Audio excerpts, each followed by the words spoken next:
Hello, welcome back guys to our channel. कैसे हैं आप सभी? आशा करता हूँ कि आप सभी अच्छे होंगे, स्वस्थ होंगे, व्यस्त होंगे, मस्त होंगे। तो आपने मेरी पुरानी वीडियोस तो देखी होंगी। कैसा लगा आपको? समझ में आया? अगर समझ में आया है तो प्लीज़ एक बार कमेंट ज़रूर करिएगा। और अगर समझ में नहीं आया या कोई दिक्कत है तो आप उस कमेंट में ये भी बताइएगा कि सर आपके समझाने का तरीका कैसा है, या आप क्या इम्प्रूवमेंट मुझसे चाहते हैं वो भी बताइएगा। क्योंकि आप जब तक मुझसे नहीं जुड़ेंगे, जब तक आप मुझे नहीं बताएँगे, मैं अपनी चीज़ों में सुधार कैसे लेके आऊँगा? तो फिर इसी जोश के साथ शुरू करते हैं अपना आज का topic, nature and purpose of business का topic, multiple objectives of business. अच्छा, मल्टीपल ऑब्जेक्टिव से आप क्या समझते हो? मल्टीपल ऑब्जेक्टिव देखो, बिज़नेस का एक अकेला ऑब्जेक्टिव ये नहीं होता कि सिर्फ़ पैसा कमाना है। बिजनेस का ऑब्जेक्टिव पैसे कमाने के साथ साथ होता है कि इंसान को अच्छी चीज़ें प्रोवाइड कराना, क्वालिटी ऑफ गुड्स प्रोवाइड कराना, उसके साथ चीटिंग नहीं होनी चाहिए बिल्कुल भी। दूसरा ऑब्जेक्टिव और ऑब्जेक्टिव्स ये होते हैं कि भैया हमें एम्प्लॉयमेंट की ज़्यादा से ज़्यादा अपॉर्चुनिटीज़ क्रिएट करनी है। अकेला हमें प्रॉफिट नहीं कमाना, हमें एक अपने नेशन को सर्व भी करना है। अगर हम अकेला प्रॉफिट कमाने पे जोर देंगे तो हम इंसान के साथ एक तरह से बैलेंस कैसे बिठा पाएँगे? एक तरह से रिलेशनशिप कैसे डेवलप कर पाएँगे? एक जो कस्टमर रिलेशनशिप होता है, कस्टमर रिलेशनशिप तभी डेवलप होगा ना जब आप प्रॉफ़िट के साथ-साथ एक अच्छी सर्विस भी प्रोवाइड करोगे सामने वाले को। तभी तो सामने वाला कहेगा कि नहीं यार, हाँ, उनकी दुकान पे चलते हैं, उनकी दुकान पे क्वालिटी भी अच्छी है और काफ़ी अच्छे तरीके से बात करते हैं और काफ़ी अच्छा उनका बिहेवियर है। तो हमें प्रॉफ़िट के साथ-साथ इन बाकी चीज़ों पे भी काम करना है, तब जाके एक कस्टमर आपसे जुड़ेगा और आपका जो बिज़नेस का जो मोटिव है वो पूरा होगा। तो कई सारे ऑब्जेक्टिव्स होते हैं बिज़नेस के। अब हम देख लेते हैं कि इसमें किन-किन ऑब्जेक्टिव्स के बारे में बताया गया है। देखो, मेजरली 3 ऑब्जेक्टिव होते हैं, इकोनॉमिक, सोशल, ह्यूमन और पर्सनल, ठीक है? अब हम पहले पढ़ लेते हैं इस पैराग्राफ में क्या गिवन है। Objectives. Objectives are the ends towards which the activities of business are directed. सही बात है। हम कोई भी बिजनेस करते हैं तो उसका एक ऑब्जेक्टिव, एक उद्देश्य अपने माइंड में डिसाइड करते हैं या प्लानिंग करते हैं कि हम इस चीज़ पे काम कर रहे हैं तो हम आगे जाके इस चीज़ में इतना डील करेंगे या इस तरह से हम प्रॉफिट कमाएंगे या इस तरह से हम सर्विस देंगे। सो these are the goals established to guide the efforts of the company. As far as possible, businessmen must set up specific objectives. Objectives should not set up in general terms. For example, the specific objective of the firm can be increase in sale by 10% in 1 year time, whereas general objective can be increase in sale. हाँ, देखो कितना difference है specific और general में। Specifically मतलब आपने decide कर दिया कि मुझे 1 साल में 10% इंक्रीज चाहिए सेल में, और जनरल ऑब्जेक्टिव आपका ये हो गया कि बस मतलब मेरी कहीं कैसे भी करके मेरी सेल बढ़ जाए, बस इतना है। तो आया समझ में? इस तरह से आपको स्पेसिफिक ऑब्जेक्टिव्स डिसाइड करने चाहिए, डिफाइन करने चाहिए अपने बिजनेस को सबसे सक्सेसफुल बनाने के लिए। सो the businessman have multiple objectives, they can not follow only one objective.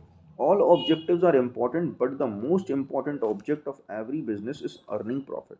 So, earning profit is very important and prime objective of every business, but it cannot be the sole or only objective of business. Prime objective हो सकता है, means आपका first और foremost object है business में पैसा कमाना, लेकिन यही आपका एक अकेला उद्देश्य नहीं है पैसा कमाना। आपको पैसे कमाने के साथ साथ और भी चीज़ों पे ध्यान देना है, अपने प्रोडक्ट की क्वालिटी पे, अपने प्रोडक्ट की सर्विस पे। आप किसी के साथ चीट तो नहीं कर रहे हो, आपने किसी को गलत सामान तो नहीं बेच दिया, आप मतलब किस तरह का एम्प्लॉयमेंट है कंट्री में, किस तरह की फ़्लो ऑफ इनकम है, क्या अपॉर्चुनिटीज़ आप दे रहे हो। तो बहुत सारी चीज़ें होती हैं। सोशल सर्विस आप क्या कर रहे हो, कितने स्कूल्स हैं, एनजीओज़ में चैरिटी डोनेशन, किस तरह से आप मतलब किस तरह से आप सोशली भी कनेक्ट हो लोगों के साथ। तो ये बहुत सारे ऑब्जेक्टिव्स होते हैं। तो मेजरली 3 ऑब्जेक्टिव हैं, इकोनॉमिक, सोशल एंड ह्यूमन और पर्सनल ऑब्जेक्टिव्स। अब हम देख लेते हैं इकोनॉमिक जो ऑब्जेक्टिव्स हैं वो कौन-कौन से होते हैं। See economic objectives. Economic objectives, business एक इकोनॉमिक एक्टिविटी है, and the most important objective of business are economic objectives कौन कौन से? सर्वाइवल, प्रॉफिट और ग्रोथ। देखो सर्वाइवल, प्रॉफिट और ग्रोथ ना, तीन, ये एक, ये समझ लो ये स्तंभ है आपके बिजनेस के। सर्वाइवल, आप कोई भी बिजनेस शुरू करते हो तो क्या एक दो दिन में आप प्रॉफिट कमाने लगते हो? उस प्रॉफिट को कमाने के लिए बिजनेस को पहले सर्वाइव करना पड़ता है। सर्वाइव इट इट मीन्स कि आपको बहुत से चैलेंजेस फेस करने पड़ते हैं, कस्टमर्स ढूंढने पड़ते हैं, आपको अपने बिजनेस को थोड़ा पॉपुलर बनाना पड़ता है कि लोगों तक पहुंचे। तब तक, जब तक आपका बिजनेस लोगों तक नहीं पहुंचेगा, तब तक आपके बिजनेस में प्रॉफिट कैसे होगा? तो सर्वाइव जो है बहुत ही एक बेसिक नीड है बिजनेस की, क्योंकि कोई भी बिजनेस शुरू करते ही इंसान प्रॉफिट नहीं कमाने लगता। कम से कम उसे 6 से 8 महीने का टाइम लगता है लोगों की नज़रों में आने के लिए। उसके बाद लोग आपके बारे में जानते हैं, तब आपके बारे में आपके पास आना शुरू करते हैं, तब आपको थोड़ा पैसा आना शुरू होता है, तब प्रॉफिट होता है। और उस प्रॉफिट के बाद फिर आप अपने बिजनेस को ग्रो कर सकते हो। तो मैं तो इनको इस तरह से बोलता हूँ, मैं सर्वाइवल को बोलता हूँ एक तरह से कछुआ, प्रॉफिट को बोलता बोलता हूँ एक तरह से खरगोश, और ग्रोथ को बोलता हूँ एक तरह से शेर। कि शेर की तरह आप दहाड़ोगे, पहले आप धीमे धीमे चलोगे, फिर आप थोड़ा भागने लगोगे, और फिर आप शेर की तरह दहाड़ोगे। तो अब पढ़ लेते हैं सर्वाइवल क्या है। Survival, survival, the basic purpose of every business organization is to survive and exist in the competition market for a long period of time, and it is possible only when it is able to cover its cost and earn profit।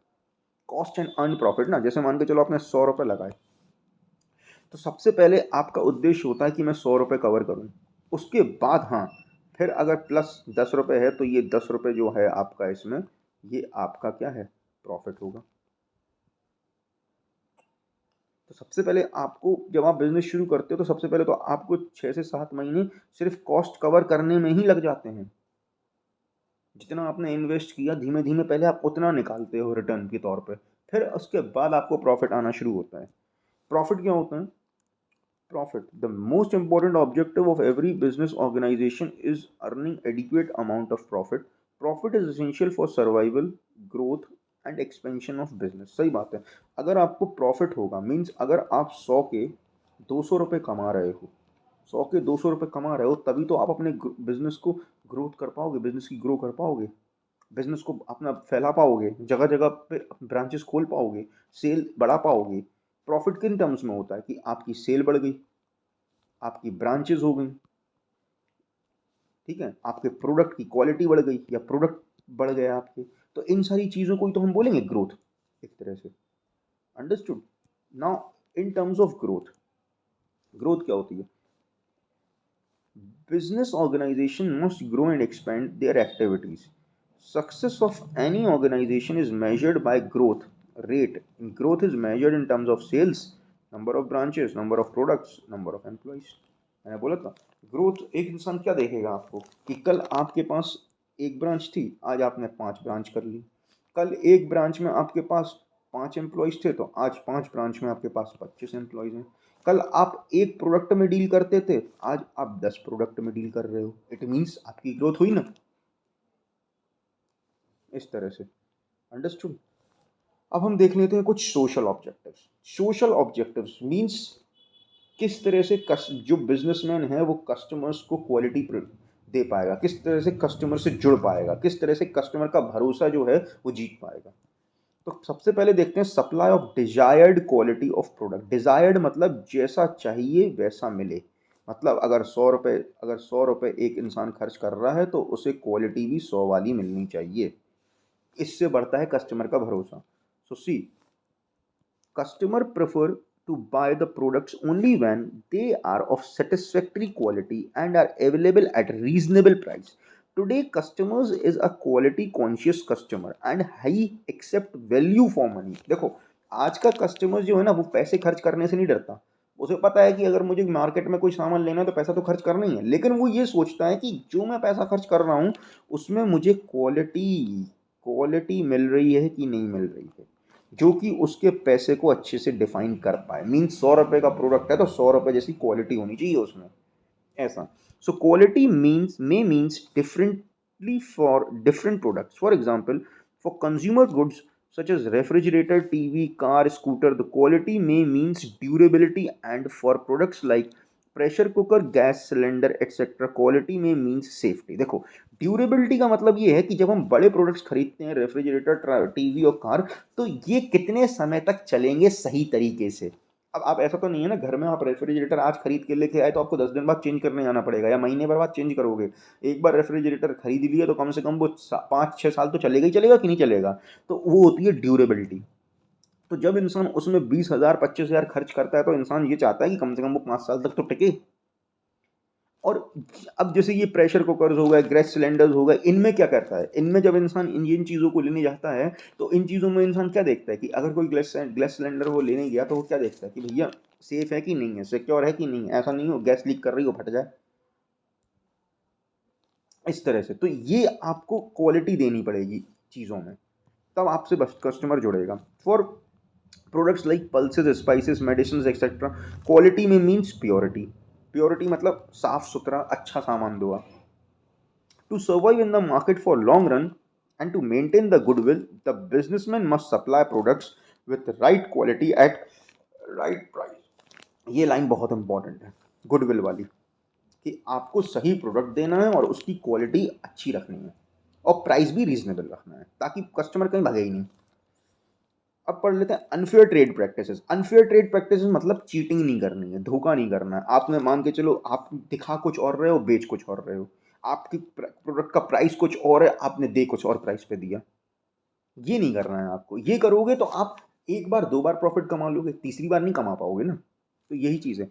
Anti social और unfair trade practices include black marketing, adulteration, hoarding, overcharging, exaggerating the in advertisements about the use of product is also an unfair trade practice। देखो, exaggerating in advertisement मतलब क्या हुआ कि आप जो advertisement दिखा रहे हो वो अलग दिखा रहे हो। मतलब आप एडवर्टीजमेंट में ये दिखा रहे हो कि मतलब प्रोडक्ट तो आपका एकदम फाड़ू है, कुछ मतलब बहुत अच्छा है, बहुत आपके यूज़ के लिए है, लेकिन जब कस्टमर लेने गया या फिर कस्टमर ने जब यूज़ किया तो उसके साइड इफेक्ट्स बिल्कुल अलग निकले। आपने एडवर्टीजमेंट में बताया था ये प्रोडक्ट 10 रुपए का है, लेकिन जब कस्टमर आपकी शॉप पे लेने आया तो आप बता रहे हो 50 रुपए का है। तो इस तरह का नहीं करना है। So no society accept these practices. With these practices a businessman will not only lose his reputation but it is punishable under law। So the punishment can be in form of, जो punishment होती है वो होती है आपके fine के form में, imprisonment के फॉर्म में, या दोनों। So the businessman must have social objectives to avoid these practices for earning profit. कि मतलब आपको अगर पैसा कमाना है तो आप धोखे से मत कमाओ, आप इंसान का भरोसा जीत के कमा सकते हो। अब क्या है एम्प्लॉयमेंट जनरेशन। एम्प्लॉयमेंट जनरेशन क्या होता है? एम्प्लॉयमेंट जनरेशन मतलब ऐसी अपॉर्चुनिटीज क्रिएट करो, आप एम्प्लॉयमेंट अपॉर्चुनिटीज क्रिएट करो कि इंसान को काम मिले, आपकी कंट्री साथ साथ डेवलप हो। Major problem, unemployment is the major problem for every society. So the businessman must create employment opportunities and helps in overcoming this basic problem of developing countries. कि बिजनेसमैन को क्या है, एम्प्लॉयमेंट अपॉर्चुनिटीज क्रिएट करनी चाहिए। अब कैसे, देखो, so the businessmen employ peoples to perform different types of work. By employing people at work, a businessman helps in flow of income in the society। देखो, जब एक इंसान काम करेगा, जब एक इंसान काम करेगा तो उस, by employing people at work businessman helps in flow of income in the society. जब एक इंसान काम करेगा, पैसे कमाएगा, तो उससे क्या होगा, वो इनकम का फ्लो हो रहा है सोसाइटी में कि नहीं हो रहा है। जब पैसा कमा रहा तो वो क्या करेगा, उस पैसे को खर्च करेगा। खर्च करेगा किस चीज़ में, जो बिजनेसमैन ने जो सामान बना रहा है, जो प्रोडक्शन हो रहा है गुड्स और सर्विसेज का, उसमें खर्च करेगा। So while creating employment opportunities, a businessman must give special consideration to handicaps, disabled and poor people. इन लोगों के लिए ज़्यादा अपॉर्चुनिटीज क्रिएट करनी चाहिए, क्योंकि ये लोग ऐसे होते हैं जो, मतलब ये एक ऐसा हिस्सा है हमारे भारत का, या ये कह लो कि इस पे ज़्यादा ध्यान नहीं दे पाते लोग बाग। So this will improve the public image of the businessman. अगर लोग बाग इनके लिए काम करेंगे तो, लोग बाग हो गए, सरकार हो गई, अगर इनके लिए काम करेगी तो क्या होगा, नज़र में आएगी सरकार की नहीं आएगी, कि सब लोगों को अच्छा लगेगा कि नहीं लगेगा। लोग ये बोलेंगे कि हाँ नहीं यार ये बिजनेसमैन अच्छा है, प्रॉफिट के साथ साथ कम से कम लोगों का भी ध्यान रखता है। उसे पता है कि इन लोगों के लिए भी चीज़ें ज़रूरी हैं, इन लोगों को ये लोग भी हमारे समाज का, देश का हिस्सा हैं, तो इनके लिए भी हमें काम करना चाहिए। So the employees must be imparted training, and also that they can update their knowledge and can fulfill the demands of their job. तो क्या करना चाहिए इनके लिए? इनको ट्रेनिंग प्रोवाइड कराओ, इनको इनकी नॉलेज को अपग्रेड करो, ताकि जो हैं वो अपनी ये जॉब्स की डिमांड को क्या कर सकें, बेहतरीन तरीके से पूरा कर सकें। अब आइए हम और देख लेते हैं सोशल सर्विस क्या होती है। देखो सोशल सर्विस आ गई ना, सोशल सर्विस मतलब एक तरह से मदद करना, चैरिटी करना, डोनेशन करना, ये होती है social service. So see the large business house hold undertake various projects of community services such as running charitable dispensaries, schools, hospitals, etc. Big companies can help in social service program running by NGOs and government organizations by contributing large amount of fund in the form of donation, charity, etc. तो यही सारी social services हो गई कि बड़ी बड़ी organisations होते हैं, वो चैरिटेबल डिस्पेंसरीज हैं, इनको स्कूल्स चल रहे, हॉस्पिटल्स चल रहे, तो एक मिनिमम अमाउंट पे, एक मिनिमम कॉस्ट पे, एक मिनिमम फीस पे आप इन चीज़ों की सुविधा उठा सकते हो, ले सकते हो। For example Tata company is spending a fixed amount every year on social service projects. इससे क्या होता है, रेपुटेशन बनती है कंपनी की, रेपुटेशन बनती है कंपनी की पब्लिक की इमेज में, ये सारी चीज़ें होती हैं।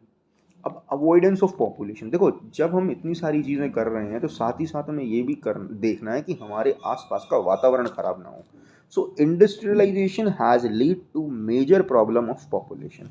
द इंडस्ट्रीज थ्रो और drain their waste in lakes, rivers etcetera. देखो वो ही है ना कि इंडस्ट्रीज में जो प्रोडक्शन हो रहा, उससे जो भी खराब चीज़ें निकल रही हैं वो सीधी सीधी लेक्स में जाती हैं, रिवर्स में जाती हैं, और वही लेक और रिवर का जो पानी है हम अपने घरों में यूज़ कर रहे हैं, खाने में, पीने में। तो उससे क्या होता है, उससे हमें, वो हमें इन्फेक्ट करेगा, अफेक्ट करेगा, डिजीज़ होंगी उससे, तो उससे हम ही को नुकसान है ना। तो हमें प्रॉफिट के साथ साथ या सोशल सर्विस प्रोवाइड करने के साथ साथ, सोशल ऑब्जेक्टिव पूरा करने के साथ साथ ये भी देखना है कि हम, हमारा वातावरण कम से कम जो है हार्म हो। So the smoke coming out of the chimneys of industrial industries pollute the environment. As the businessmen are added to spreading of population, so it becomes the moral duty of the businessman to come forward and help in solving problem of pollution. Sorry. So the businessman must adopt environment friendly techniques of production and should drain the waste material in such a way. देखो तो investment, businessman को क्या करना चाहिए, एक environment friendly techniques ढूंढनी चाहिए जिससे प्रोडक्शन तो आप करो लेकिन एनवायरनमेंट जो हो वो कम से कम पॉल्यूट हो। अंडरस्टूड। तो मैं आशा करता हूँ कि आपको इकोनॉमिक ऑब्जेक्टिव और सोशल ऑब्जेक्टिव बहुत ही अच्छे तरीके से समझ में आया होगा। बस आपको इनके पॉइंट्स को अच्छे से याद रखना है, बस पॉइंट्स याद रखो, बेसिक आप अंदर का लिख लोगे अगर आप 1 से 2 बार ये वीडियो देख लोगे तो बेसिक आप अंदर का अपने आप लिख लोगे। पॉइंट्स आपको याद रखने हैं बस। अब आते हैं हम ह्यूमन पर्सनल ऑब्जेक्टिव्स। देखो ह्यूमन और पर्सनल, पर्सनल मतलब यहाँ पे आ गई एक इंडिविजुअल एम्प्लॉय की बात, एक इंडिविजुअल की बात कि एक इंसान अपना जो ऑब्जेक्टिव है, अपना जो उद्देश्य है वो कैसे पूरा करे। तो पढ़ लेते हैं। देखो ह्यूमन और individual objectives are related to employees of the organization. Employees, देखो एम्प्लॉयज जो होते हैं ना वो बहुत ही वैल्यूएबल रिसोर्स है। अगर आपके लिए लोग नहीं होंगे काम करने वाले तो आप पैसा कैसे कमाओगे। इसलिए आपको इनकी ज़रूरतों का भी अच्छे से ख्याल रखना आना चाहिए, क्योंकि ये आपके लिए काम कर रहे हैं। तो जब ये आपके लिए काम कर रहे हैं तो वक्त पे आपको भी इनके लिए खड़ा होना पड़ेगा, कुछ ना कुछ इनके लिए भी, इनको भी सुख सुविधाएं देनी पड़ेंगी, बेनिफिट्स देने पड़ेंगे। तो क्या, employees are valuable resource who contribute significantly to the success in business. To get the maximum from employees and to keep the employees motivated, the business must take care of their employees by pursuing the individual objectives. अब कैसे, एक आप उन्हें good working condition दो, एक अच्छा वातावरण दो उन्हें काम करने के लिए। आप कंपेटिटिव एंड सेटिस्फैक्ट्री वेजेस और सैलरी प्रोवाइड करो। मतलब सैलरी और वेजेस ऐसा होना चाहिए कि लोगों को लगे कि हाँ यार हमारी जो बेसिक नीड्स हैं वो पूरी हो रही हैं। Personal growth and development of employee by training, आप एम्प्लॉयज़ को ट्रेनिंग दो जिससे उनकी एक्सपीरियंस, उनकी नॉलेज बढ़े, अपग्रेड करें, अपग्रेड हो उनकी नॉलेज। वो उनकी स्किल्स अपग्रेड हों, तो उनकी खुद की ग्रोथ होगी। क्योंकि जब इंसान कोई काम पहले करता है, पहले-पहले स्टार्टिंग में करता है, तो वो उस काम में इतना माहिर नहीं होता। लेकिन जैसे-जैसे टाइम टू टाइम उसकी नॉलेज अपग्रेड होती है, वो ट्रेनिंग कर लेता है, उसकी स्किल्स अपग्रेड होती हैं, तो वो वही काम को और बेहतर तरीके से करने लगता है। Peer recognition and respect by encouraging employees to take initiative and participating in decision making. देखो, participating in decision making and encourage employ, आप अपने ऑर्गेनाइजेशन में एम्प्लॉइज को एनकरेज करो और अच्छा काम करने के लिए और बेहतर बनने के लिए। और आप जिस मतलब जो इंसान जो काम कर रहा है वो उस काम को अच्छे से जानता है, अच्छे से समझता है। तो आप उनके पॉइंट्स उठाओ, उनके डिसीजन मतलब उनकी उनकी मदद लो कि वो आपको उस काम में डिसीजन लेने में मदद कर पाएँ। जैसे कि लेबर होती है। लेबर सबसे सबसे मतलब लो लेवल पे होती है। तो लेबर सबसे लो लेवल पे होती है, तो जो लेबर्स के जो लीडर्स होते हैं, आप उनकी मदद लो कि लेबर्स को हम और कैसे इम्प्रूव करें और कैसे उन्हें अच्छा वर्किंग एनवायरनमेंट दें। उन्हें उनको कोई मतलब दिक्कत तो नहीं हो रही काम करने में, किसी और चीज़ की तो रिक्वायरमेंट नहीं है। तो जब आप अपने ऑर्गेनाइजेशन में अपने एम्प्लॉइज़ का, अपने वर्कर्स का ध्यान रखने लगोगे ना, तो वो आपके लिए डबल मेहनत करके काम करेंगे, क्योंकि उन्हें पता है कि हाँ, हमारे ऑर्गेनाइजेशन में जो हमारा बॉस है वो ऐसा नहीं है कि सिर्फ हमसे काम निकलवा रहा, वक्त आने पे वो हमारे लिए भी खड़ा होगा। अब आप और उन्हें स्पेशल बेनिफिट्स कैसे दे सकते हो, जैसे आप housing facility, medical facility, free education of childrens. तो ये और तरीके होते हैं, ये स्पेशल बेनिफिट्स होते हैं सामने वाले को पे भरोसा बनाने के लिए और उसको बताने के लिए कि नहीं, अगर आप हमारे लिए काम कर रहे हो तो हम भी आपको कुछ सुख सुविधाएं देंगे। जैसे कि बड़े बड़ी बिग ऑर्गेनाइजेशंस होती हैं, वो हाउसिंग फैसिलिटी प्रोवाइड करती हैं अपने स्टाफ को, मेडिकल फैसिलिटी प्रोवाइड करती हैं, फ्री एजुकेशन देती हैं। दो बच्चे हैं तो उसकी उनके उनमें से एक बच्चे की एजुकेशन फ्री पूरी। तो ये होते हैं ह्यूमन और पर्सनल ऑब्जेक्टिव, जिनसे जो है वो आपके जो एम्प्लॉयज़ हैं वो आपसे जुड़े रहते हैं और आप पर भरोसा करते हैं और आपके साथ और मन लगा के और दिल लगा के काम करते हैं। तो मैं आशा करता हूँ कि आप मैं इतना समझता हूँ कि आपको अच्छे से समझ में आया होगा मल्टीपल ऑब्जेक्टिव्स बिज़नेस के। तो बस ऐसे ही साथ में आप मेरे बने रहें, हम ऐसे ही धीमे-धीमे करके पूरी बुक के चैप्टर्स कवर कर लेंगे। Thanks for watching this video. और अगर आप ऑफलाइन बैचेस ज्वाइन करना चाहते हैं तो आप आ सकते हैं मेरे सेंटर्स पे, Nandanpura, above technical shop in Jhansi, and second centre is in Mehndibagh. और मैं डिस्क्रिप्शन में लिंक डाल दूँगा, डिस्क्रिप्शन में एड्रेस डाल दूँगा, डिस्क्रिप्शन में नंबर डाल दूँगा, तो आप आ सकते हैं। Thank you for watching this video. आप सब अपना ख्याल रखना और अपने आसपास के लोगों का ख्याल रखना। धन्यवाद।